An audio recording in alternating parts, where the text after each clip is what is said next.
Good morning, everyone. Today is the 7th of March, 2021. Thank you, Raj. Thank you, Mary. And thank you, Ronnie, for being present with us. And thank you for your time and all your knowledge and your wisdom and expertise you are going to share with us in the 5 continents. And thank you, Edison in Ecuador, Roxy in Lima, Katia in Piura, Michael, where are you? Hilo Moquegua, Peru. Ainilo Moquegua, Peru. Gloria Tello and Irma Guzman in Ecuador. Vanessa, I don't know where. Thank you. Elizabeth in Pucallpa. Mr. Vanessa Wang. en Iquitos. Vanessa in Iquitos. Ah, you are Diane Zúñiga's friend, right? Well, No, Daniela Cuña, friend. Daniela Cuña's friend, and Isabel. Okay, as usual, let me share my my screen, and this is what we have today. So I love this quote: "Who dares to teach must never cease to learn." And that's exactly what you said a few minutes before, Raj, right? Yes, that's what I was sharing. That you love being a student, not a teacher. That's true. Anybody, please, somebody who wants to read this and explain what you understand?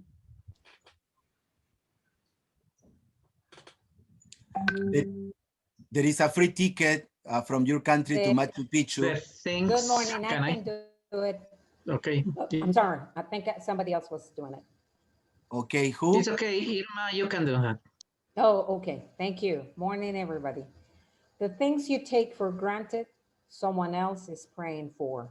Be thankful, which is very important because, and it's true, sometimes we do take things for granted because they are there. We don't pay attention or we don't think that they are important, which is the opposite. We do enjoy and love simple things. For and example, we always have to be grateful. Yeah, yes. Edison, you want to read the next one? Okay, thank you. While you were waking up today, someone else was taking their last breath. Be grateful for this day, don't waste it. Very strong, yes. very deep, very profound, but it's profound. True. Right. Yeah, that's what we always pray. And I'm grateful for with my wife, the two of us. And every single day we wake up together. It's the one day to celebrate. Yeah, thank you, Edison. Well, one more time, I invite you to subscribe to my YouTube channel so you can, now we have 130 followers. That's good. And everybody's watching our videos everywhere. Who is presenting in March after this great presentation? Ralph Grayson from Peru on March 14th. He will be talking about demystifying assessment in online education. And after him, our friend Julio Valladares, he will be talking about teacher development and effective teaching practices on March the 28th. Today, we have these wonderful 3 ladies. Let me say a few words about them very quickly. Mary Scholl, a deep believer in learning, empathy, creativity, and curiosity. It's a fellow of the Institute for Collaborative Learning and founder of Centro Espiral Mana in Costa Rica. She has been teaching language, English and Spanish for 30 years and has been designing and implementing educational projects in Latin America for over 18 years. Now she's working with over 100 Peruvian teachers, right, Mary? Yes, Mary? we are. Sorry, I had to just unmute. We are super excited to be working with on a project with Minedu with the U.S. Embassy. Yeah, perfect. And Elizabeth is with us on that, right, Elizabeth? Well, she's having breakfast, I guess. Yeah, that's good. Well, Raj Gill is certified in conversational intelligence and certified professional coactive coach. She's the co-author of NVC Toolkit for Facilitators and a trainer certified by the International Center for Nonviolent Communication. And finally, our new friend, thank you so much, Ronnie. Thank you for giving us part of your time on a Sunday morning. Thank you so much. New Yorker living in Buenos Aires 9 months of the years. Well, you said 13 years, right? She coaches via Skype. She's a CFT graduate, long-time student of Nonviolent Communication, certified in NLP, Ericksonian hypnosis, and focusing. Since she retired from service in a state government, she has been following her heart. That is, dancing tango, studying jewelry making, becoming bilingual. Her greatest passion is spending time with her granddaughter. What's her name, Ronnie? Nick, okay. She holds an MA, an MBA, and has 20 and plus years of experience working in the field of healthcare policy. Throughout her life, she explored various aspects of communication. This lifelong interests her to study coaching. In that study, she found a new passion for contributing to people's lives and also having fun. So thank you so much, Mary. Thank you so much, Raj, and thank you so much, Ronnie, one more time, and welcome to our humble meetings. So you may start, Mary. Great, thank you so much. You will be Thanks. the host now. Okay, wonderful, wonderful. Yeah, thank you all just so much. a minute, please. Where are you? Oops. I'm here. Yeah. Okay. Okay. Now you're the host, Mary. Oof, lots of power. Thanks, Jaime. Yeah, you got the power. Great. Oh, wonderful. Neil's coming. Well, welcome everybody. We're really excited to be here with you today. And Jaime, thanks so much for the opportunity. And thanks so much for this amazing community of practice that you've created. It's really beautiful to see it. And just Jaime, to let you know, a few of the people that are coming in are Peruvian teachers that are in our program. Oh, that's great. Practice. That's great. That's great. So, and also Neil is a SEM alum. So it's fun to have them all here. So what Ronnie and Raj and I wanted to do today is to have some conversations, and actually we have a few questions. We have 3 questions that we want to ask everybody and hear and talk around. And then we want to talk about how nonviolent communication might contribute to education. And we also are here to share with you that next weekend, there is a free festival online about nonviolent communication. It's free, it's online, it's all in Spanish. And it's Ronnie and this amazing team of people have been organizing them, and their motivation and goal is to develop networks of teachers throughout the Spanish-speaking world to support their learning of nonviolent communication. And so one of the reasons I asked Jaime if we could do this is so that we could share both, share about the festival with you all, as well as share about nonviolent communication, and give us a chance to talk as a group. Of course. So, as I was thinking a little bit about with the size of the group, Ronnie and Raj, I want to think out loud with you for a minute. We had thought about breakout rooms, but I'm also sort of wondering about maybe just staying together. I'm happy either way. Do you have a preference? Maybe we can try as your first presentation and have some people in the break rooms and other people here. Okay. It's up to you. Okay, great.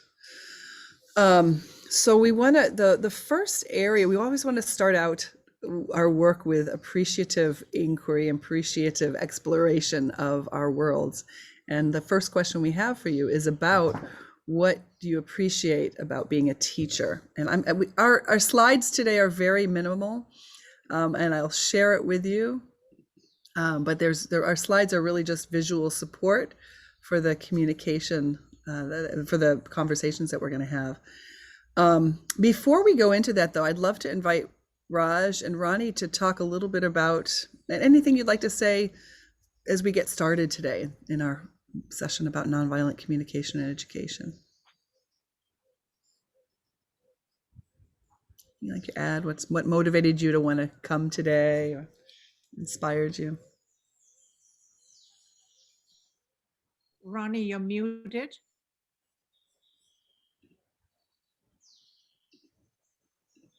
Ronnie, unmute your microphone and then we'll be able to hear you. Good idea. Thank you. Good idea, right? Thank you. I'm really excited to be here to talk with you and let you know about the online festival that'll be happening in 2 weeks, the 19th What's in 2 weeks? and 21st, which is a nonviolent communication festival. And this is the first time that we are specifically inviting teachers to come in, and we have 11 of our 45 workshops related in some way to teaching. So this is a great opportunity 2 weeks before the festival to come in and tell you a little bit about us and invite you to come and invite you to invite people you know to come and participate. It's a great learning experience. So I'll start off with that. Yeah, thank you, Ronnie. What gives me most joy to join you on Sunday mornings when it's 6:30 a.m. for me in Canada is to come and be in community with you. And specifically today, what's most enjoyable is to talk about the role of empathy and compassion in the classroom, particularly during the pandemic when teachers have had to really accommodate and overly adjust and adapt and innovate at the same time. What is the role of empathy and compassion in our classrooms? So with that, I'll turn it over to Mary. And what motivates me to be here today is the power that I've experienced in learning about nonviolent communication and sharing about nonviolent communication and the power of empathy. And so Jaime had actually invited, Raj and I gave a session, was it in July or August or September? I can't remember. But last year we gave a session on it. So I know some of you are familiar with it. I'd love to get a sense that when we say nonviolent communication, how many of you all, at least here, are familiar with what nonviolent communication is? Could you either raise your hand physically or electronically, just so we can say, are you familiar with nonviolent communication? Chair will be able to see the hands. I can't see all this. Yeah. Oh, maybe you can see them. No, I'm not saying, I just see one, Jaime's hand raised. I don't see other people's hands raised. So how many people, is it completely new to you, the nonviolent communication? Compassionate communication, completely new? Irma and our friend okay. Roxana, have you experienced nonviolent communication before? No, I don't know exactly if I'm right with this comment, but I think it's like expressing your ideas without imposing and not attacking others' ideas. Could be that way. If that's so, okay, yes, I have experience with that. Just wanted to make it clear. Yeah, can I say something? Sure, Edson. Yeah, and I think the idea is to establish real communication in a classroom where the student doesn't feel threatened, and neither the teacher, because the opposite can also occur. So that is also because many times students know their rights, but they don't know what they have to do. So what is expected from them, and there could be violence can be a two-way thing. But nonviolent communication, I think, addresses this kind of situation. Yeah. Okay. Great. Thanks. I just want to add to what Edison just said. He's speaking about creating those resonant spaces where there's resonance between the teacher and the students and between the students with each other, that resonant spaces for learning. Great, thanks. Okay, so we're going to go and the first question that we have today comes out of the idea of appreciation, the role of appreciation. Raj, can you tell us a little bit about how I know you like to start with appreciative inquiries. Tell us a little bit about that. I think, yeah, starting with appreciative inquiry is a process that I've enjoyed for many years, is because when we build from a place of strength by saying, what am I enjoying? What am I appreciating? We all sort of lean forward and want to pay attention to it, because we want to start from a place, building from a place of joy, from a place of appreciation. Roxana, you're nodding. Maybe this resonates for you about, yeah, something you would like to say? Yeah, I understand this. Like, I really appreciate having had the opportunity to have this job, because it's not a job, okay? It's a community service, right? It's something like we give when we have in, and it's a sharing opportunity. We always are learning from our students, whatever the age they are, and we are given. So it's a giving and taking process. And I appreciate that a lot. Being online is quite hard, but I learned to do it that way as well. And students are making the struggles sometimes at the beginning, but little by little we manage to communicate. So that I appreciate a lot, the technology, which I'm not much into technology per se, but now I need it and I use it and I adapt it to our systems. So I appreciate that a lot now being as a teacher. Great, thanks. So what I think we're going to do is go to breakout rooms. And this question is the question for the conversation. Did I lose Jaime? Oh, there he is. So I've made 2 breakout rooms, and then I've left some people here in the main room so that we can have some conversation here in the main room as well. And Ronnie, I've sent you to breakout room. I'll go to breakout room, and Raj will have you stay here. Okay, I just want to make a comment from our chat. I appreciate the Sure. possibility to be with young people and learn from them. Appreciate the possibility to have a job in the pandemic. Yeah, you know, appreciation is a great place to begin. Yeah, beautiful. So we'll take 10 minutes or so, and then when we come back, we will share some of the appreciations that we've had. So enjoy.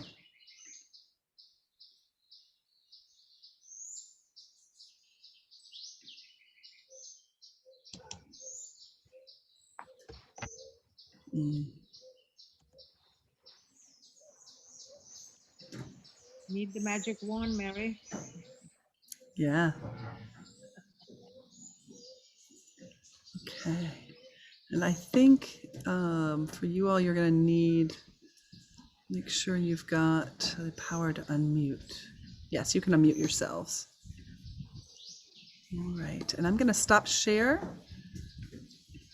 so you can see each other. And I'm going to leave you all, and I'm going to join one of the breakout rooms. All right. If you need something, send me a message. Enjoy your conversation.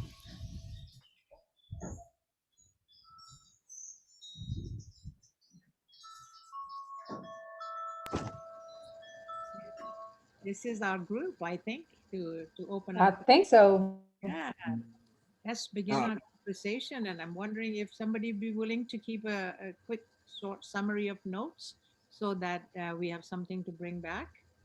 Yeah. Okay. I'm usually not a good scribe. I guess the question was what we are appreciating of being a teacher now. Right now. Right. Well, Right I would say that we are just another human being trying to work with other human beings, and we are not only teaching them, but we are learning from them. Something that I don't know because I'm 57 is technology. So when I'm in class, I feel, as you said, Raj, another student. They are learning from me, but I am also learning from them. So I like that process of learning one from the other and the other from the other. So that is something beautiful that maybe when we were in face-to-face classes, we didn't pay attention to. But now we realize how important it is to have another human being in front of you. Doesn't matter how old he or she is. Doesn't matter. Doesn't matter he or she is a student. But if we see things like horizontally, we understand that we are the same. Yeah, that's what I'm learning.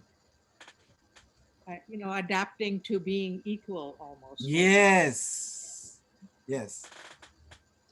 In my case, what I really appreciate right now, and I've been appreciating, I think, all my life, is the possibility of evolution.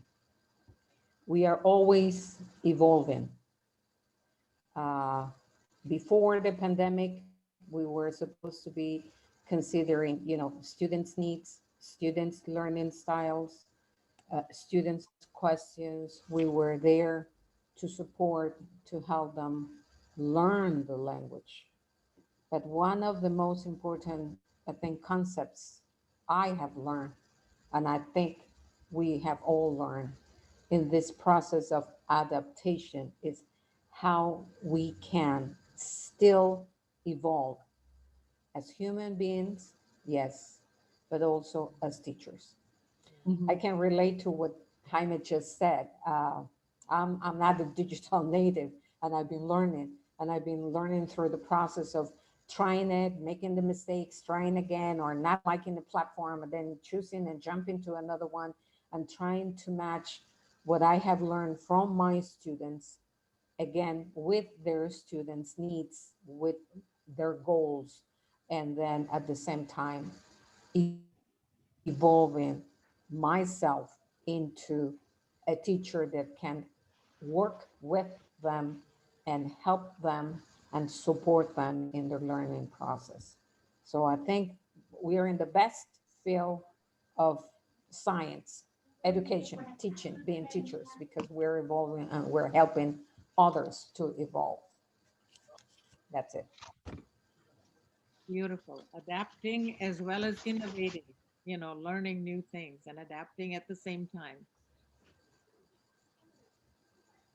Raj, complementing what Irma and Jaime have said, I would like to share with you something that something personal I had with this teaching online, in the sense that I thought it was not going to be possible to feel my students, but I don't know how. Even, for example, here in the community, I have the chance to feel you. And I thought that it was going to make me feel apart. That was a principal concern for myself. But in this way, is the communities we have created with our students, they manage to express themselves freely. I don't know if because they are in their own homes, in their own places, they feel more comfortable, and then facing here can express themselves. I have experienced that, and I was worried about that, but then I feel satisfied that this is not a barrier. It was really, really easy to be communicated. And then something else, having the students teaching me and helping me with technology, they understood more my position as a teacher. Say, hey, it's not easy to teach. Oh, I understand now you more, that we have to repeat, we have to explain, we have to go step by step. So we were exchanging roles, and that makes them feel more like the difficulty of learning in some cases and the need to practice. But I wanted to participate that with you. Okay.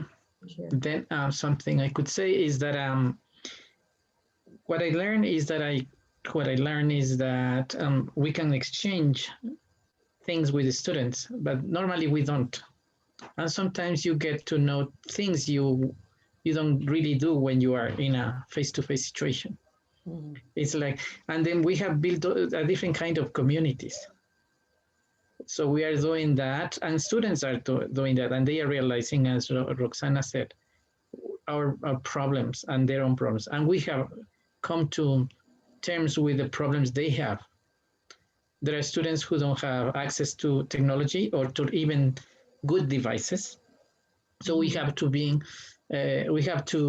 more patient. We weren't so patient when we were in a face-to-face situation. But now we have to say, okay, when they said, teacher, I don't have any data in my cell phone, I have to go to the store to recharge my smartphone. Or we have things like there is a heavy rain and the power went out. But I need to, please teacher, give me 30 minutes to reconnect because I'm going to my cousin's house. So they have electricity over there, so I can do that. And they are college students, they are police candidates, and they see where they are coming from, and you get to understand them. And they, as all of you have said, and they have taught me many things about technology, and essentially to be more patient. Flexibility, so much flexibility is needed, right? Yeah. Exactly. Anybody else wants to express his or her opinion? Sorry, can you Hello? hear me? Yeah. Okay.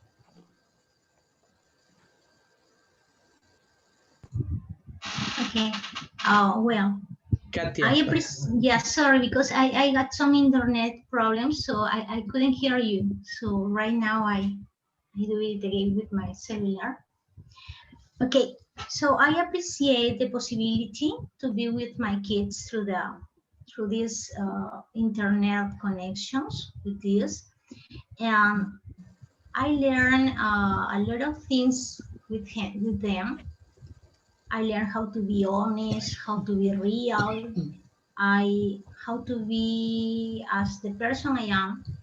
And kids most of the time teach me that that I can be with them even if I am here. And they show me that when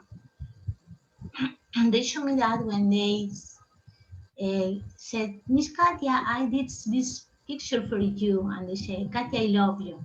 So that is so I don't know how. Yes.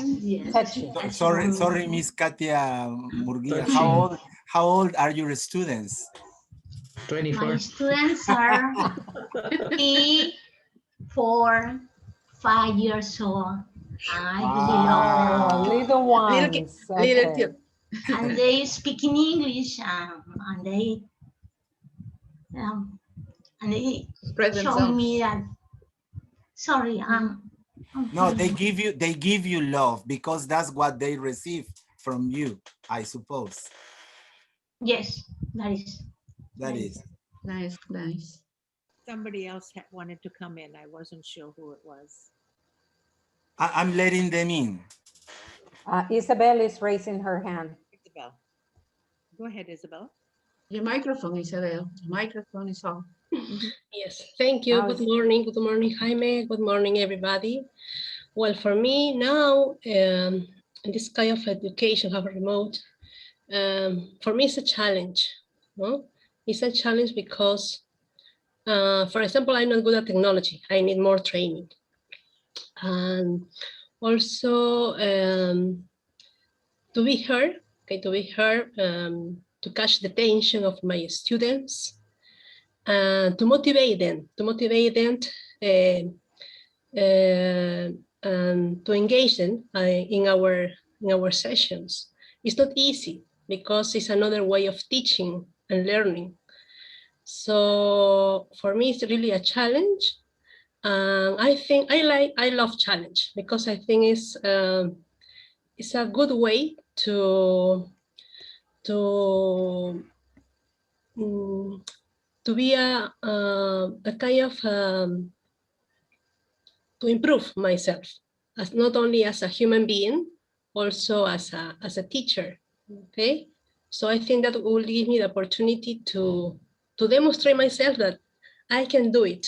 Okay, we have different obstacles because I think I heard that during this second year of pandemic, it's not going to be very easy because our students, okay, have lost their parents. They have also, their parents have problems about economical situations. They have lost their jobs. So it's not going to be very easy for us. So because we have to face different problems. So for me, it's really a challenge, this kind of work. That was all. Thank you. Thank you, Isabel. Maybe you haven't realized, but Mary has shared a link with us, Menticon, to answer, to write our answers there. Mm-hmm. Oh, okay. I just want to check in with Raj and Ronnie.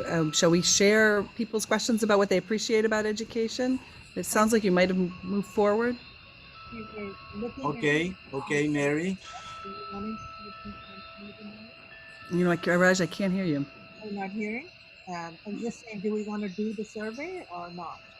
And then I feel like with this group, well, we can share some answers with voice, and I sent out the survey for those that would like to. So I'll be watching the survey as it comes in, and if it feels like something that we can share, we'll share it. So now that we brought people back from the breakout rooms, we'd love to hear what your answers are. A few answers from what did you think about what you really appreciate about being a teacher right now? I think we had somebody that was scribing. If we want to hear from one person that with a summary, that would also work in the interest of time. If we have someone from the group I was with, if you're willing to share. I was in your group, Raj, and I was taking some notes as usual. I always take notes, but if anybody would like to, you know, as a teacher, you're always taking notes. You can jump in and then complete the ideas, or if I'm looking. One of the, as a summary of what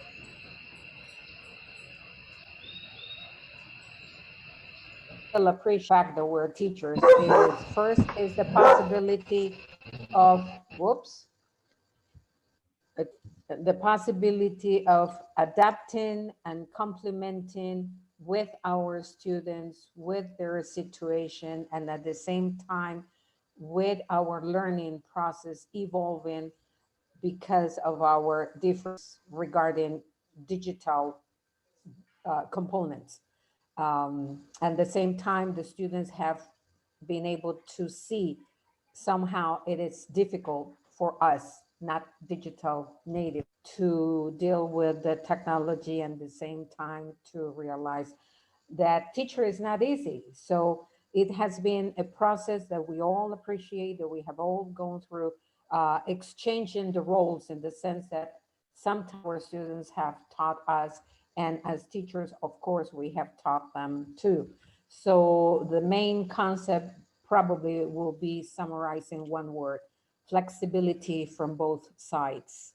And yes, it's a challenge, human challenge, because we are human beings and we're dealing with human beings, but we're here, we're there because we like it, because we love our job, because we love what we do, which is actually learning in the two ways. I don't know if I summarize all the ideas. Yeah. Anybody else can jump in. No, you Okay. did it very well, as usual, Irma. Thank you. That's I'm great. always- Thanks, Thank Irma. you. Would somebody from another group like to share, either summarize or just share some ideas that you talked about what you appreciate about being a teacher right now? What I guess most of us are learning is that we are learners. We are students, and we must understand that because if we have a master or a PhD, it doesn't mean that we know everything. Students know many things that we don't know, and now we are realizing about that.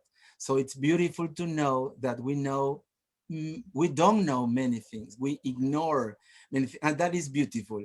That is beautiful because again, our feet are on the ground.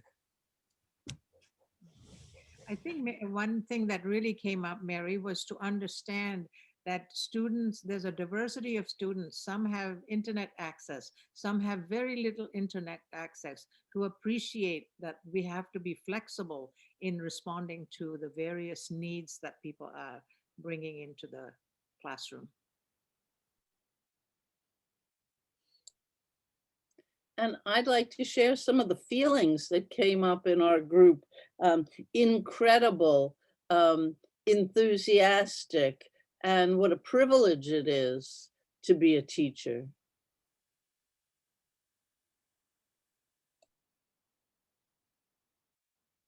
The feeling meter was on in Ronnie's group. Well, the thing is that something positive also is that we feel young again.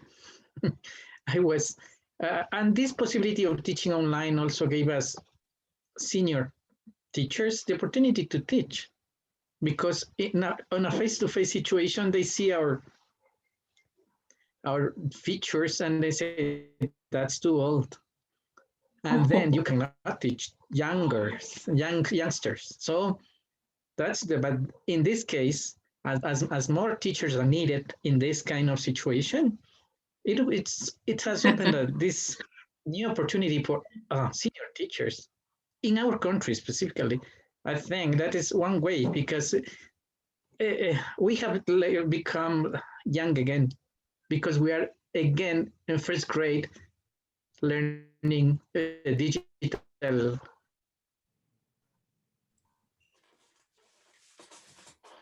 Wow, Edson, that's amazing. I hadn't thought about age and possibilities, and it's both amazing and a little sad too. Yeah. So I've shared some of the answers that people have written in the Mentimeter about things that they're appreciating about being a teacher right now. I'd like to read a few of them, and then let's move forward to the next question. But there's somebody wrote here, a teacher never gives up. A teacher is always ready to learn new things and new challenges. Somebody appreciates being caring and empathetic, peaceful and nonviolent. We talked about adaptability, having a job, just having a job, and the salary. Okay, having a salary. So, great. Thanks so much. So the second question that we want to think about is, what are some challenges of being a teacher now and in the past year? How has COVID-19 impacted your teaching and your students' learning? So we'll go back to the breakout rooms. And this is the question for how has COVID-19 impacted your teaching? What are some of the challenges that you have? And we'll take another 10 minutes, I think, to talk in breakout rooms about the challenges that we're living right now. And then we'll come back. All right? So let me share. And breakout rooms.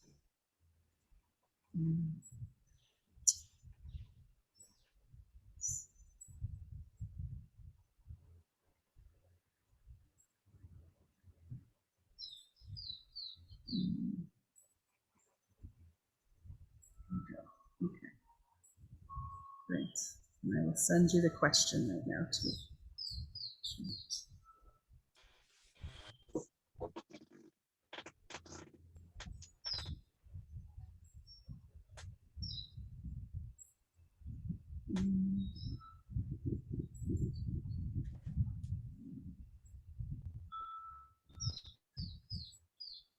And again, you're the group that will be staying here. Okay, thank you. Challenges. Okay. So moving from appreciations to challenges. Yeah. One of the challenges, I think, it's in the engagement. How can we engage our students? Because if we have, let's say, if you have one period of 50 minutes to teach is kind of fine, kind of. But what happens if we have 3 or 4 or 5 hours with the same group, same periods with the same group? How do you keep them engaged? How do you do it on Saturday? In one day, I teach from 7 to 1:30. Okay, and I have 3 breaks, but 10-minute, 20-minute breaks. But how the biggest challenge I found is now, how can I keep them engaged? So I need to go to YouTube a pretty PowerPoint, but that I don't think even doing that plus the platform we use, but even so, it is kind of difficult to keep them engaged, interested, motivated. So it's the last day of classes, it's the last, and they are they are looking forward to their rest, but you still have English. And then that's the biggest challenge. I mean, how to keep engaged our students in long periods of classes. Prolonged screen time, no movement. You're sitting and looking at the screen, right? Yeah, that is the yeah. Okay, I give ask even with adults, young adults as they are. I ask them to go and bring me something, let's say blue. Bring me something, show me something. Go and ask these questions to your parents in Spanish and come back and tell me, because we're working with past narrative tenses last week. So I said, go and ask somebody older than you to tell you this. So that way I keep them active, kind of interested, and I use grammar translation. That isn't no other way to do that. How can I do that to make them, but at the same time, they are learning narrative tenses. So Maintaining engagement over long periods of time. Yeah. Yeah. How about the black? Backaches. Edison, do you sometimes get some of them not turning on their cameras, the black screen, you know? I actually I ask them to participate. Okay, as we have 6 periods of class, they are to participate 3 times, and when they participate, they have to turn their cameras on. Okay, so say, let's say, as they are cadets, police cadets. So I said, okay, cadet, whatever, Carol, tell me something about this, and then she turns on the camera and they participate. Otherwise, I say it's because of as I told you, and everybody has experience. I think it's because of this lack of connectivity, the lack of good devices. Sometimes I say, teacher, I cannot. I can only listen to you, and I can see your PowerPoint, but I cannot turn on my camera because I don't have enough minutes data in my cell phone or smartphone. So, or some of them, as I ask them to show me something about their surroundings, I know they are higher in the mountains. So I say, and say they see their houses, they are, and you see mist all over this. They are not even in the small towns. They are in their homes. So this outside there. Towns or cities. So some, let's say half and a half. So they have 50% in the cities and another 50% outside. So that is the problem, okay? But as I said, what I do is keep in touch with them via WhatsApp. Okay, so I send them messages. I send use other media. Assign the homework via WhatsApp. So I know they have that, and that's it. But during the classroom, I use Teams, Moodle for the platform that we use in the university, Teams and the Cambridge. So I use 3 platforms plus WhatsApp. Irma wanting to come in to share something? Sure. Well, one of the challenges in this COVID-19 regarding the teaching is, I think we have all gone through the process of adapting using the technology and how to deal with it and how to find the best platforms or the best tools. I'm a TPR person. I'm always moving. See, I'm moving my hands. I'm in my classes. Used to be called, caras and gestos. That means faces and expressions, because I'm always moving. I'm always standing up and doing that stuff. So that was my personal challenge. Like, how in the world I'm going to have an online class with me sitting down on a chair with no TPR, and it's like going crazy. But then because I'm a TPR person. Sure. So yeah, Rosie, I think Edison, I think all of us can relate to that. Yeah. So my question was like, how I'm going to do it. I'm teaching adults. I had two groups. One was 21 students. The other one, it was only 7. And it was like, my goodness.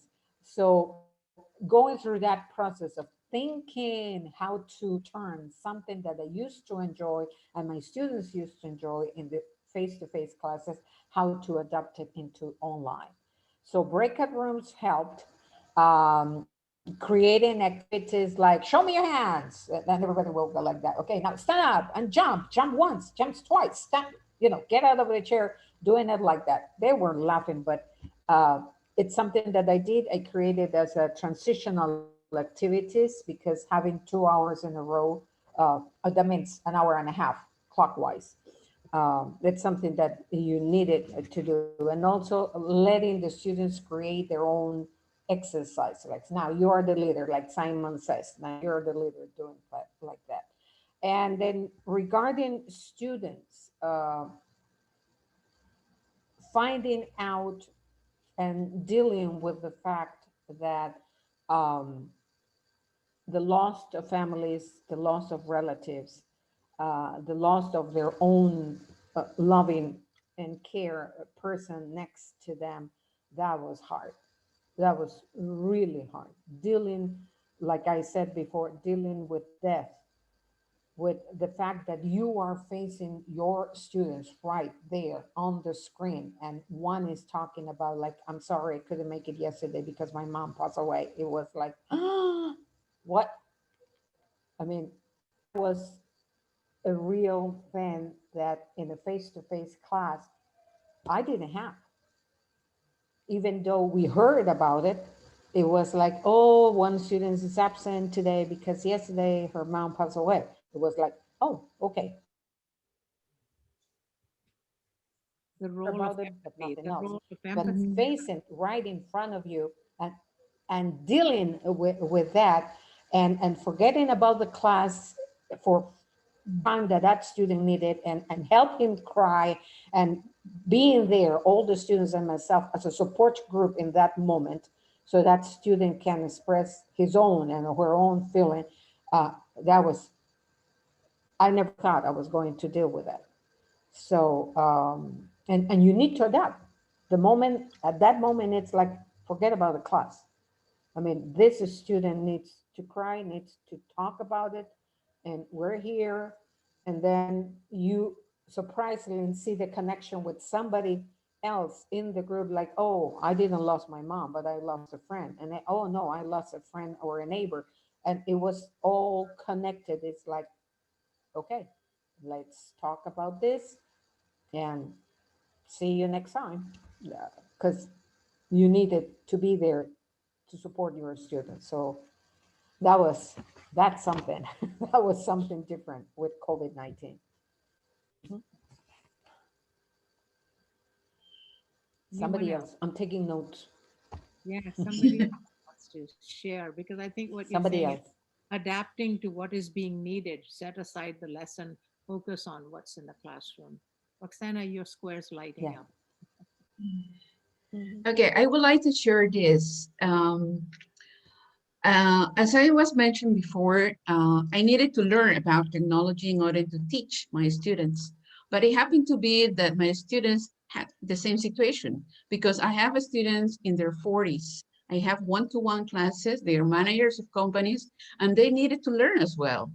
So I was learning something the day before, and I had to pretend that I was an expert and to teach that to my student, to teach technology to my student in order to start using these tools. Sometimes we use Zoom, probably they didn't know much about it, teaching about the features of each application. And I just learned that just the day before, but I have to pretend, no, it's easy, it's not difficult, you can do it. And I'm making them feel confident about that. No, that's one of the things. And another thing I have to say my students was as well as that they didn't want to start classes online. They said, no, let's wait until the end, because no, I have meetings online, I have conferences online, I have a lot of things online, and having classes online, it was like overloading them. And I said, probably I'm not going to learn. I will wait for you when we start classes face to face. but we don't know exactly when it's going to happen that. So let's try it. So we have to offer, my company, my language center, have to offer them through us, through the teachers, free sessions to show them how this will work and to convince them that it will be something efficient. They will be learning as the same way as they were having face-to-face classes. So these two main things we have to face in the language center. I have to work, you know. Okay, thank you. Thanks, Roxana. From, would somebody like to either summarize from their group or share something that we haven't heard yet about challenges that we're facing? We can summarize probably in a couple of words. It will be that we have all accepted the challenge of adapting into what is needed in the classroom. Adaptation comes from the digital field, learning and trying out and practicing forms, different tools, training for free. Our students way before starting the classes because they were not, you know, that knowledgeable regarding technology. Also adapting in the sense that we were able to know the different geographical, economical situation of our students, like probably through the camera, we were able to get into their houses and also see that they were living in a rural area, not in the city, even though they were taking the classes in a city. And also, you know, dealing with the feeling of being overloaded with another activity online, because besides their work, if you're teaching adults, they're going to be working, they have everything online. They have to deal with their classes online, and also with the different feelings regarding facing death of family or relatives in the classes, and sometimes make you adapt again to what is needed in the classroom. Anybody like to jump in? No, we'll sum up. Yeah. Thank you. How to engage students, how to keep them engaged. That's it. Sorry, I forgot. Yes, how to keep it engage the students, motivate the students, especially when you have long hours of teaching, like 4 or 5 hours in a row. That's a real challenge, and how to be creative and how to go from a TPR class to TPR class online, and how to adapt the different activities and finding out solutions for the students and for the teachers so you can accomplish your goal. Yes. Thanks, Irma. How about somebody from Ronnie's breakout room? Are there any other challenges that you talked about that we haven't heard about yet?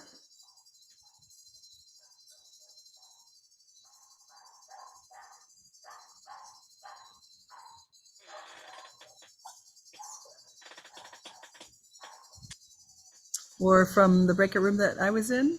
Anybody like to either summarize or share some challenges that we haven't talked about yet? And I'm thinking about Arturo and Neil. You want to share what your challenges were? Yes, of course. My challenge is to try to explain my students through our devices, our smartphones. It's complicated for me because my students need this help. Try to understand that I teach. So the only solution that I think is to try to give them something not complicated, piece of tests, I don't know, different pictures, simple ideas, short ideas, short videos, because they only need continue learning, not complicate their learning. It's my idea. Thanks, Arturo. I think the one I heard that I want to share is something that Neil was mentioning, that And Neil, I'm not sure, would you like to share about just even reaching students? Yes. Hello. Hello, everyone.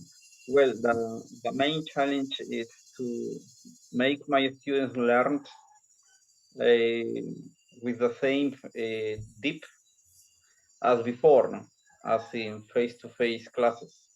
It's really hard to have students without internet and without any kind of connection. We know that our students, in spite of having internet or all the tools, so our students will always need the instruction and the monitoring of the teachers. So we need to be there, close to the students, to lead them through the right way. And when you don't have contact with your students, it's really hard. At the end of the year, you can feel that your students are not learning anything. So that is really terrible. For this year, so we are starting our classes in Peru in 1 week, and we have decided to move to that village, all the teachers, and to have face-to-face classes. So I am traveling tonight to that village, and we hope to have a better year this 2021. Thank you, Mary. Thank you, Neil. Thank you. Beautiful to hear. What's the name of where you are, Neil, and the village where you are, just to share with us? Oh, you're mute. Neil, your microphone. Oh, well, the village is called Guaranguillo. Is in San Ignacio, Cajamarca, Peru. Thank you. Thanks. Great. Mary, something I want to share is what I'm struck with is how much each of us is mentioning how important it is to be available to the students, to be there for the students. And what we want to look at is how is the teachers taking care of themselves as well? You know, what do teachers need for themselves? That aspect hasn't come up yet because we're so focused on the learner, on the student. I'm just struck by that. And I just want to put that in the mix as well. So some of you are nodding, and I'm wondering if there's a comment you want to make about how about the teacher? Yeah. Well, Irma mentioned something like learning that one of the students' mother or father had passed away. I had to give this class at 3 p.m. when my nephew had passed away 2 hours before my class. And I think that is one of the most difficult challenges we teachers or anybody, any professional has, to try to continue being a human being in front of a camera, students looking at you, listening to you, pretending that everything is all right because they deserve to have a good service. That day, I remember I could handle it because I was trying to smile and laugh, and they didn't notice it. But then one student wrote to me after class and he said, "Teacher, I didn't know, you didn't mention it."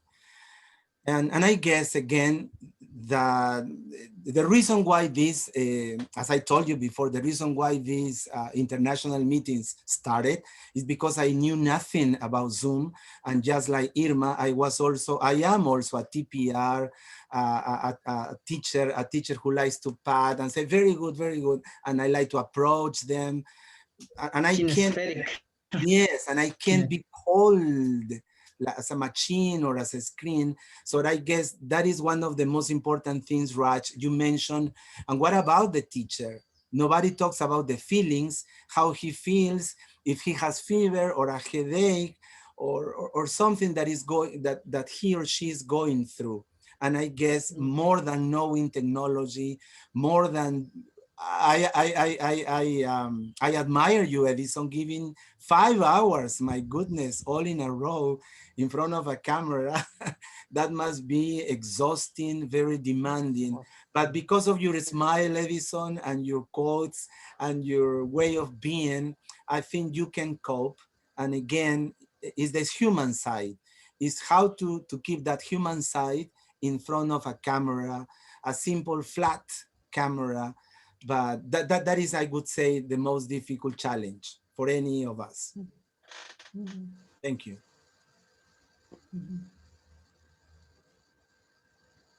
Yeah. Anthony, go ahead.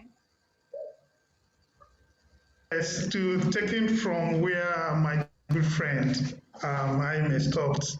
I remembered on March 24th, I was to give class 7:30 a.m. 6 o'clock, I got the news that my father died. And my students didn't know. My students didn't know that my father died, you know. And on the burial, the burial was happening in Nigeria. That's the funeral. I was having classes. My students didn't know. So it's a combination of emotion. By the time my students get to know, they were like, teacher, but you didn't do as if nothing, you were like normal, everything was okay. Why? You didn't tell us. I told them, I cannot tell you. At this point in time, I have to deal with it. But moving from there also, as a group, that's my colleagues, we also realized that many of us were getting sick, having some pains, back pains, spine pains, headaches. So we decided, the teachers decided, not only that the student will be doing PE, we decided to be doing our own PE. We now formed a group of, with our dance teacher, for us to dance and stretch ourselves because we were getting sick. And then before we now form a kind of welfare committee among the teachers, because not just getting sick, some people were also getting unnecessary, I don't want to use the word fat, but adding a lot of weight. Adding a lot of weight. So the whole thing was affecting, you know, because I believe that when a teacher is healthy, he will be better in the work. So that is also challenge, but we decided to begin to deal with it. Like it became something serious that the institute started monitoring what we are eating. No time to cook sometimes. So the thing makes us to eat junk food and we add a lot of weight. So these are some of the challenges that we face, but somehow we'll try to deal with it. You know, for some of us that work from 7:40 a.m. to 4:30 p.m., I am on the screen. You know, so it's really, really a tough situation, but we are surviving. It's a new experience and we have to find a way to survive. Thank you. I think it's so important what we're bringing up is the well-being of the students and the well-being of the teachers. How do we balance both of them? You know, so much of attention is going out on the students and caring for the learning. So let's bring it back about how do we care for the teachers? How do we care for us as a group of teachers? So maybe that's what I wanted to put in the mix. So I'd love to invite Ronnie and Raj to start talking. We have about 25 minutes left. I'd love to start talking about nonviolent communication and how might nonviolent communication benefit educators? From the experience you've had this morning and the experience you've had, can you share this a little bit with us about that?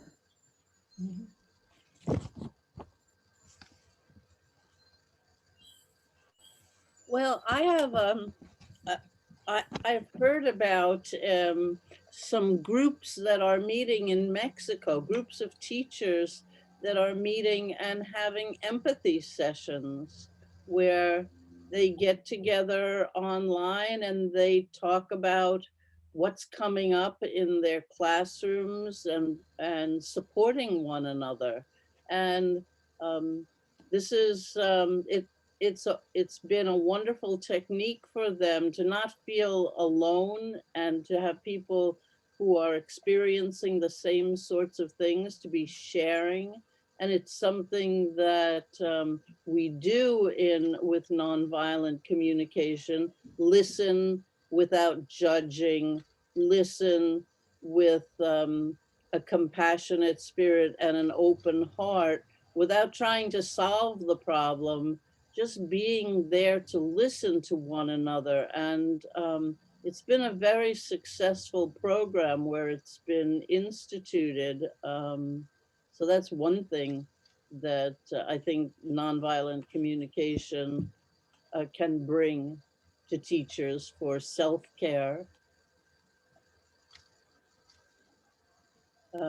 Another thing is, I think that teachers are under a lot of pressure to meet the demands of students, of parents, of administrators, and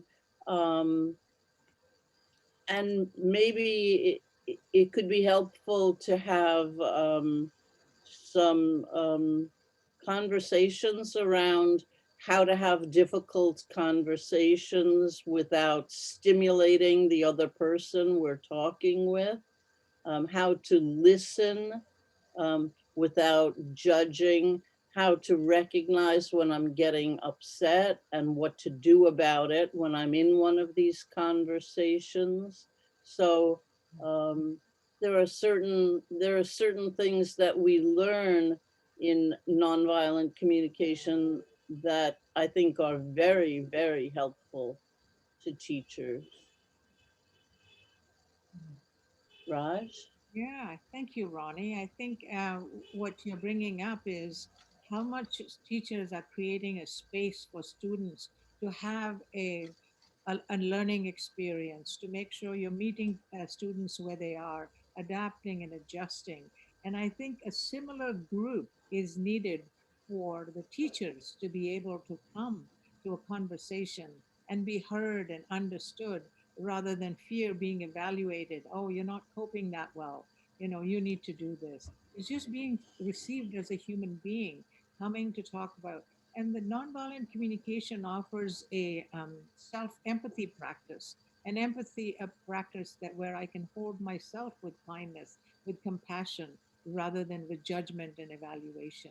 So the more I build my own self-empathy practice, the more I'm resourceful in giving others empathy. If there's a lot of empathy going out and not enough coming in, at some point we feel depleted.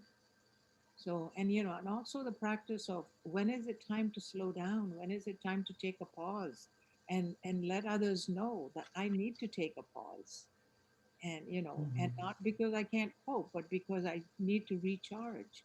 When is that okay and how to make that okay? So some conversations about real examples in which teachers can talk about things that really matter to them, not just about their curriculum, but about their well-being. So I'm seeing some acknowledgement and some nodding, and if somebody wants to jump in and see if you have questions about how do we build such a kind of practice, then perhaps we can offer some opportunities for that.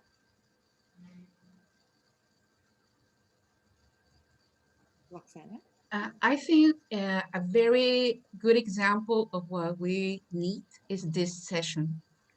No, that is not only talking about methodology, it's not only talking about grammar, vocabulary, things like this, but we are talking about humanistic area, the human behind the teacher, right? That we worry a lot about students, that our main focus, but who worries about us? We first. It has to be intrinsic, that the concern. I know what I need. I need to know how can I appreciate myself? How can I do things for myself? Because whatever I have, I can give. If I don't have it, I cannot give it, right? So I understand, and this space that we have here helps us to express, helps us to listen to others' problems and say, it's not only me who is in this situation, we are many in this situation. And that makes a balance, and I can make a release. Okay, I'm not the only one in this situation. And learning from your cases and learning from your situations makes me feel a little better. And that I appreciate, and I thank very much this kind of session, because we are talking and concerned about the person behind the teacher, that is a human. We are not machines. We are working with online technology. We are working a lot of things, but the humanistic part is very important. And we have to think it about, no? We have been expressing different situations about our students and about us. The case of Jaime, the case of Anthony, they express themselves about personal things. I also had something very, very strong, and I want to share that with you in the sense that we have to be like actors, and very important is our faith. Okay, I think that what keeps us here is faith, values.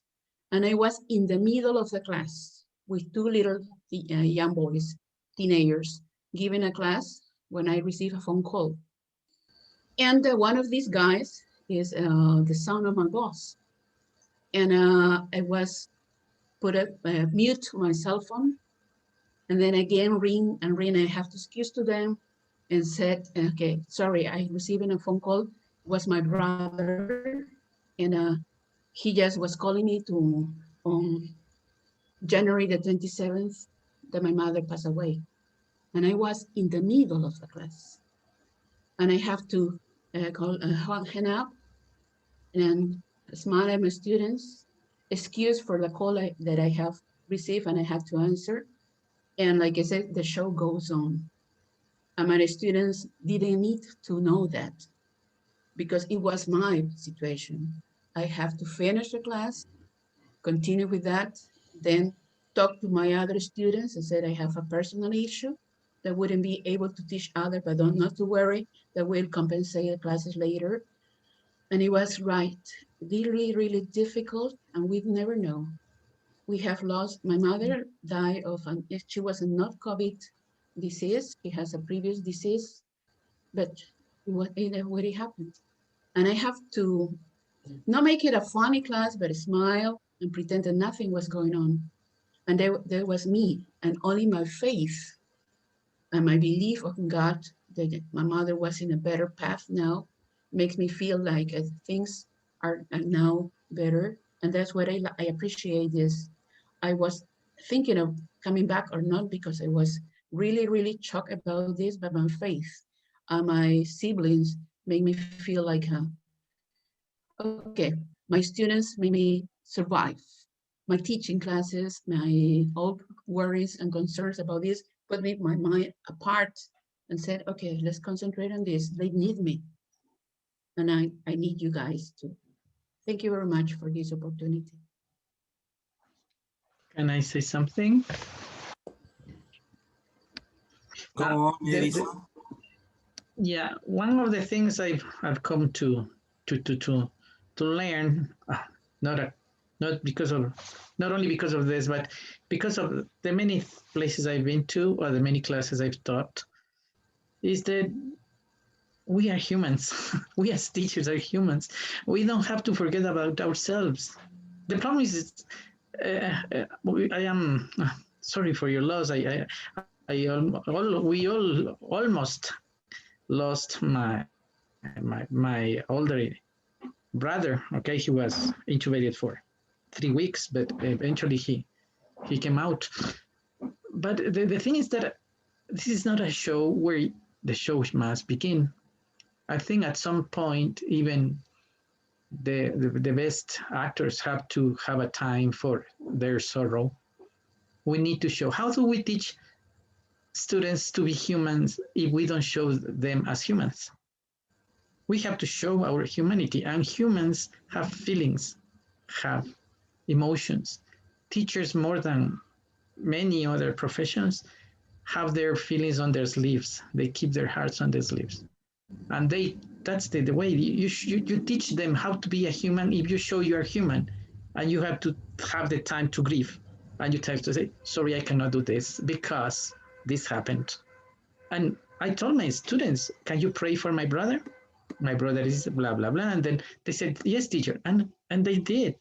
And then I got to realize that my students said, sorry, one student had his 2 parents and a grandfather in hospital at the same time.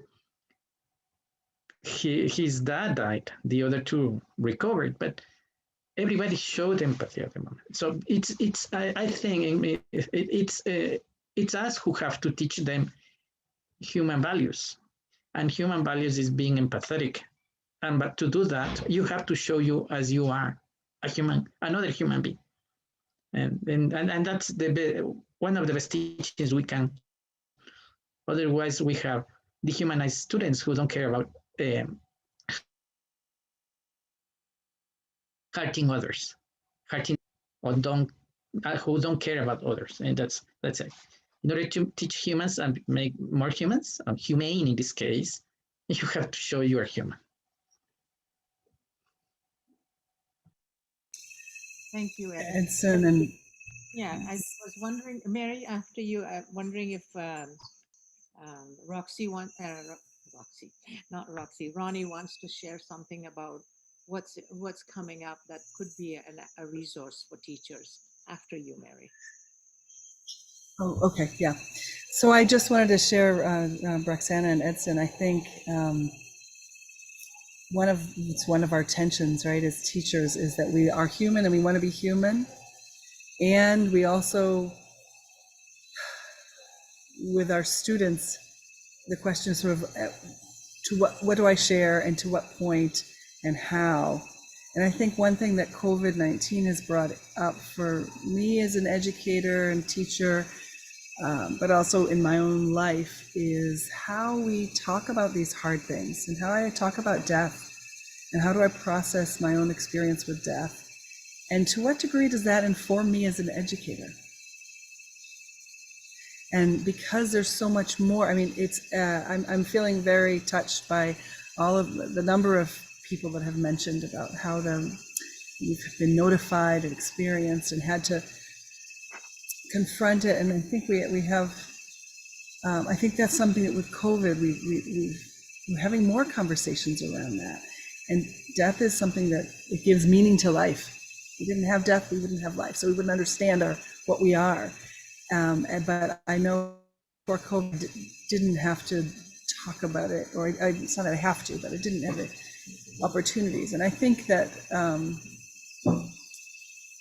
one of the things I appreciate about being a teacher and educator is that I do have a chance to be human with my students. I have a chance in my little room to create the possibilities, the atmospheres of a humanistic experience. And we don't know the impact it has, but I feel like it has some kind of impact. And so, yeah, I just wanted to share that with you all. That's something that came up for me. So we want to move into sharing a little bit about this amazing festival that's coming up in 2 weeks. Ronnie, I just want to say, before Ronnie talks about it, one of the things I was really excited about, I am excited about, it's amazing work. It's something that I think helps all of us with our our challenges of being human and our human challenges in life, as well as our celebrations and how to understand to celebrate on a deeper level as well. So,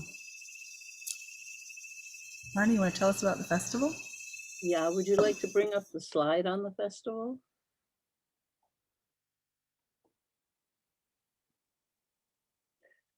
So the festival comes out of Argentina and it's available worldwide.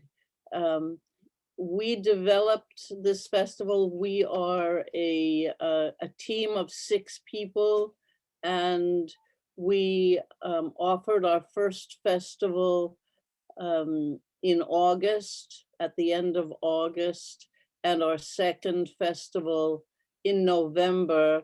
This will be our 3rd festival this March 19, 20, and 21. The idea was nonviolent communication offers so many resources to people, but we recognize that there isn't a lot of availability for Spanish speakers who don't speak English, and also that there are financial issues for most festivals and trainings that that make it difficult for many Spanish speakers around the world to participate. And we really wanted to create something that would be accessible to everyone who speaks Spanish. So we developed a festival where we invite international trainers who will only teach in Spanish. We offer, this time we will have 45 different sessions, 2 hours each, where, and you can go and look at the program and decide what you want to learn and with whom, and you can participate in some really wonderful, very high level trainings that are absolutely free of charge. There is no charge to enter. And in addition, we have a library where we record all of our trainings, and people can go in afterwards, or you can go in beforehand and look at the trainings that were offered in August and also in November. They are online.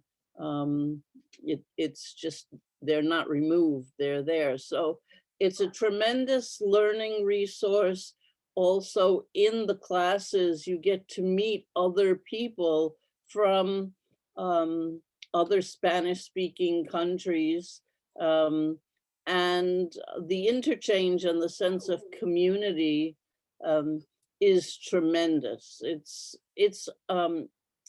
And we had, the first time we had 6,000 people sign up. We now have 8,000 people that are registered, and the registration continues. So it would be a wonderful, wonderful opportunity for anyone who's interested. These will be things that have to do with transformation, things that have to do with movement, things that have to do with expressing feelings, how to control reactivity, how to take care of yourself, being compassionate, learning how to offer empathy. There's wonderful sessions, and we invite you, and we invite the people that you know. They could be teachers, they could be parents, they could be, we actually had some students at our last festival who came in and asked for empathy regarding personal matters. I'm totally I'm totally enthusiastic about this, and I would love it if you would explore what we're offering and make it available to other people just by letting them know. And on the screen now, you see one needs to enter www.viviendocnv.com, and that's all you need to do to register. And then you can enter the festival once it starts, or you can enter the website as it stands now and look at the different workshops that have been offered in the past. We will be doing 2 empathy circles, one on Friday and one on Saturday, where people can come in and they can be heard and they can witness and they can receive empathy and learn what it's about.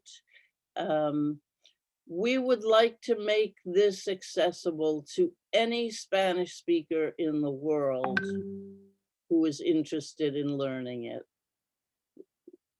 It seems to us very unjust that there are people who, for lack of certain resources like English or money, do not have access to what these teachers are teaching.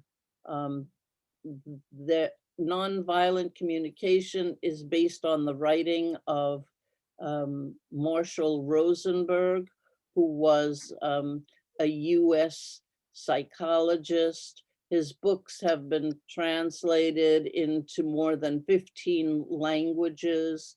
The books are available in Spanish, in Portuguese, and in other languages. To have this training available to people, you can come in, take a course, drop out, come back in another day, take a course. I would love to see you and your friends and your colleagues and your family participating in this so that it grows, so that it reaches those parts of Latin America and other countries as well where people are speaking Spanish, so that there's accessibility, so that we're sharing this amazing resource. And what we're doing this time, because we are putting a focus on education, is we will be setting up some groups of people who are interested to do just this kind, what we're doing here today, just this kind of meeting where you can talk to educators from around the world, all in Spanish, talking about challenges, experimenting with different ways to address challenges and sharing outcomes where we will have speakers. And so we would like to see a broad participation. I could talk about this forever. It's my baby. I love it, but I'll stop here. I know we're running out of time, but please come. Please come. It's a great opportunity. Thank you.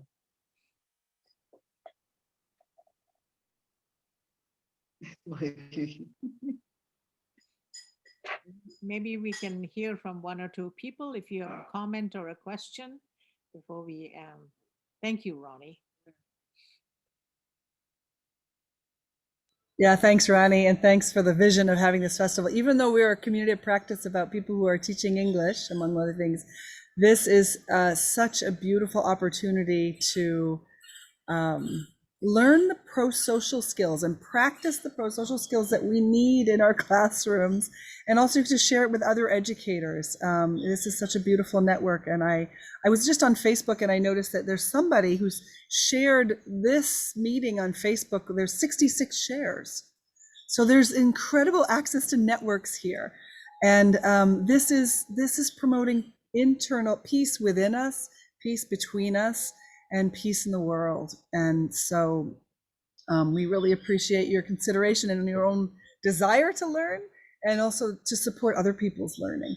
But it's an amazing resource, an amazing resource. So yeah, I just had to say that. Thanks. And any questions or comments? Just to make sure about the link, it's the one that you show it on the screen. I took a picture. And it's the one that says viviendocnv.com/entrada, and then you just get in the page for the festival, correct? Yes, that's correct. Okay, thank you. I just wanted to be sure so I can share the information, and then I can invite other colleagues.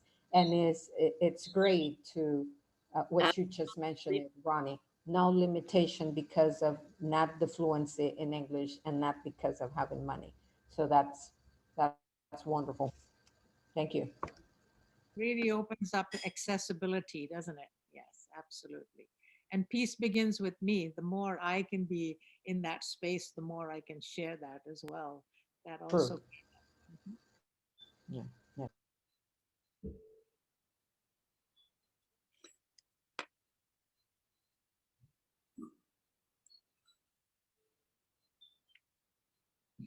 you want to put in chat 1 or 2 feelings, words, how you're feeling in this moment, maybe in chat.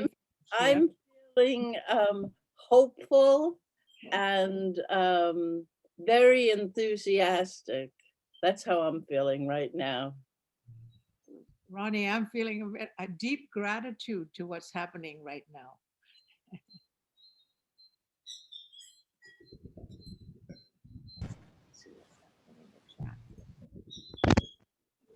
Feeling very. If I could also mention one other thing, I offer an empathy circle in Spanish daily, 365 days a year. I offer an empathy circle on Zoom, and people from all over the world come and they talk about what's going on in their lives. It's an amazing experience. You are all welcome. If you want to contact me, I can send you the Zoom link. It's Argentina time, 3 to 5 every day, 7 days a week. I think, Edward, you wanted to make a comment? Yes, can you listen to me? Yeah, sure, I can hear you. Mm-hmm. Okay, well, I just wanted to say that I feel very grateful for this great opportunity. I feel sorry because I entered late, but the little information I got, it's incredible. It's great. I feel enthusiastic too because that information is going to let me face my role as a teacher in a different way, in a better way as a human being. Thank you very much. Thank you.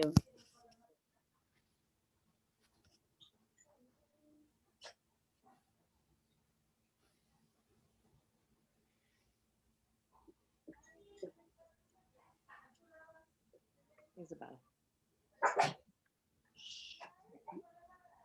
May I say something? Yes, please, go ahead. Well, first, my condolences to our dear Roxana. Second, I would like to say that I was very happy to be with you because we share different experiences.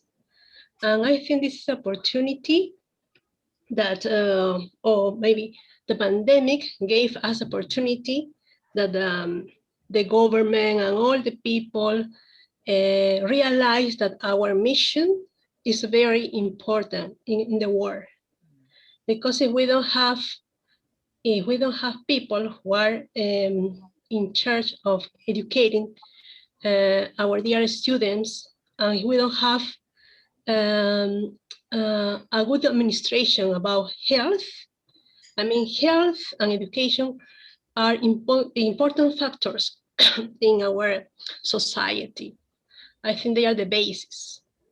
Because as we can see, as you mentioned before, we have lost friends, parents, neighbors, people who were around us. And also all of these affect us and affect our students because it's as you said before, it's a community. So our job is not easy. It's not very easy, but I think this gave us as a good, as an advantage. This gave us that the people, meaning parents, that they always, or maybe most of the time, they complain about our job, and also now they are feeling because they have to face this situation. They have to be in some way the educators. Okay, they have to spend their time with their children, with the young people.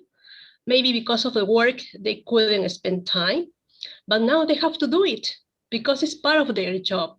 Not only us, they need to be with them because they also need them. I'm telling you this because, for example, I have a son, and I had the need to work in 2 different places. And my mother helped me a lot with my son. She spent a lot of time with him, but my son always asked me, complain about, but you weren't with me in this event at school. Okay, so I tried to be with him. Sorry, but sometimes it was really difficult for me because I have to work. It was my responsibility. So I think, and I have realized that because of we have different needs, economical needs, we can't have the opportunity to spend with them, and they really need that. But I think now that he has realized that that was my only chance. I had to do it.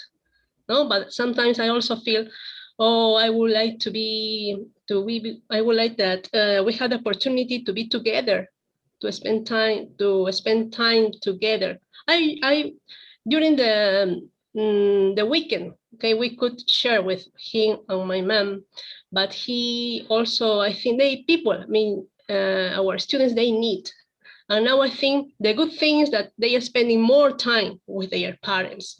And also in that way, their parents can value our jobs. It's not easy as they thought before. So that was a chance that I think this pandemic gave us. It's not only disadvantages, also we have to see that disadvantages is opportunity to grow up. That was all. Mary? Yeah. Oh, well, I want to say for that, for sharing that. And when I listen to you, Isabel, I hear the challenges that we all face and the challenges that you're facing by being pulled in many different directions and feeling responsible in many different ways, and how hard it is to fulfill that. And knowing that there are also many other teachers in those positions. I'm thinking about Neil, who's going to be leaving today, leaving home to go live in another community to support his students. And how many teachers have to leave their families in order to do their job, in order to earn enough money to support their families, in order to fulfill their mission in this world. And I'm thinking a little bit about what Roxana was saying about how this session was a little different. We weren't presenting tons of information. We were trying to have a group conversation and having people share their lives with each other, having us share our lives with each other. And that really is for me, the biggest power that nonviolent communication can give us, is how do we connect together as human beings? Before, after, inside, under all the labels that we have for each other, whether it's parent, child, teacher, student, and adjectives around how we are, how we perceive each other, experience each other as humans. We're humans, and we all are trying the best to live our lives in ways that are authentic and real. And I believe that when we are not feeling the stress and then not feeling pressures, we also want to contribute to other people's lives and the well-being of others. And so I think that nonviolent communication gives us those tools. As I was sharing on the website some of the different sessions that are going to be happening in the festival, and I was curious. I was thinking, I wonder if they see something like, there was one of them was Bienvenido a la Ira, the welcome rage. Like, what does that mean, to be able to welcome rage in our lives? And the festival, the sessions are there that you'll find communities of people that are exploring these themes in order to really have the skills to be more fully present with each other. And as Ronnie was saying, you can register and go to the festival. You can register and just go into the library and see the sessions that are there. And it's a really beautiful that we have. So I hope that you're able to take advantage of it, and that you're during the festival, or now, or before, or after, And I want to thank you, Jaime, for creating this opportunity for us to be human together. I know I've said it before, I'm just going to keep saying it again. This community of practice that you founded is a phenomenal opportunity, and it's been great to see everybody. It's also been great to see a number of teachers from Minedu that are also in our communities of practice program. And to see some old friends and some new friends and to share with friends. So thank you so much for this opportunity. And Ronnie and Raj, thank you so much for coming and sharing your golden wisdom. Yeah. Raj and Ronnie, anything you'd like to say in closing? Yeah, before they go on, Mary, I want to thank you on behalf of all the audience in our Zoom meetings and Facebook Live. As you said, more than 66 share, more than 1,000 people reached. And that means we humans need to listen to other humans, and we need to be heard, and we need to be seen, and we have so many needs. So we are running out of time because some of us have to cook, some of us have to do the washing up. Some of you, for example, in Argentina, it's lunchtime, and I don't know what about your countries. So I would like Raj, Ronnie, and Mary yourself to say your final words or your last words. It's been a pleasure. It's been an absolute pleasure. The time has flown by, and I hope to see you again soon. Thank you so much, Ronnie. We hope to have you back with us in our following meetings. It's been an honor to spend time with you. I'm just going to share that. It's been an honor to share time with you to talk about humanizing education, humanizing our classroom experiences. And the shared opportunity is very heartwarming. Mary? Yeah, I just want to say thanks again. I think I sort of said my thank yous, but it's really, it is heartwarming and inspiring, and we need these spaces. As we're all learning on technology, we need these spaces. And I also just want to mention, Anthony, maybe our Spanish festival might not be for you. I'm not sure if you speak Spanish, but for those that don't speak Spanish, there are resources and pieces online to learn about nonviolent communication. And if you want, you can certainly contact us. We can share some sources with you. I don't think there's something quite like this festival that's completely free and open and amazing, but there are many people around the world studying and learning nonviolent communication. And so I want to make sure you're included in that if you're interested. So thank you. Thank you for coming. Thanks, everybody. And Jaime. Oh. Thank you. Thank you so much, Mary. And I'm going to say it again. 3 things. In your bucket list, write, visit Costa Rica or Canada or Argentina to meet Mary, Raj, and now Ronnie. My hands are cold. There are so many feelings going through my soul, listening to all of you saying so moving things. And I love what you say, Mary, challenges of humans, which is not the same as human challenges. And as Julio Valladares usually say, everything that we learned won't be any useful if we don't put it in practice, if we don't listen to our students, if we don't look at them right in the eyes without judging. That is something that I learned from you, Ronnie, again, Mary and Raj in Costa Rica. Listen without judging. And don't judge, just listen. And thank you so much, Raj, Mary, and Ronnie, because I know this is not a coincidence. This is not destiny. It's something more than that. As I told you, Mary, before in the interview we had, So thank you so much to everyone here in this beautiful session today. Thank you so much, Roxy, Irma in Ecuador, Katia, Gloria Tello in Ecuador, Edward in Peru, Ildefonso in Peru, Micaela in Peru, Anthony in Peru, Edison in Santa Cruz, in Ecuador. Ecuador. I'm hungry. Edison en Quito.